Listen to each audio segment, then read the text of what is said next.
Hello guys, গোটা গোটা বেগুন দিয়ে আজকে করব নিম বেগুন। বেগুনের মুখার দিকের এই যে টোপরটা কিছুটা ছেটে মুখাটা একটু করে বাদ দিয়ে নিম বেগুনের জন্য ঠিক এভাবে কেটে নিয়ে জলে 2-1 মিনিটের মতো রেখে দেব।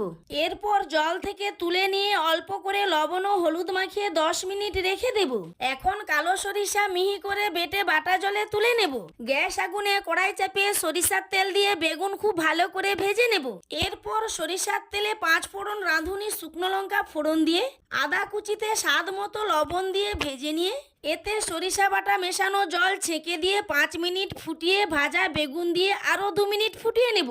সব শেষে নিজের হাতের তৈরি কচি নিম পাতা ও নিম ফুলের কুঁড়ি ভাজার গুঁড়ো এর ভিডিও লিংক ডেসক্রিপশন বক্সে দিয়েছি, দেখে নিও। ও ঘি দিয়ে আলতো করে নেড়েচেড়ে মিশিয়ে নামিয়ে নেব।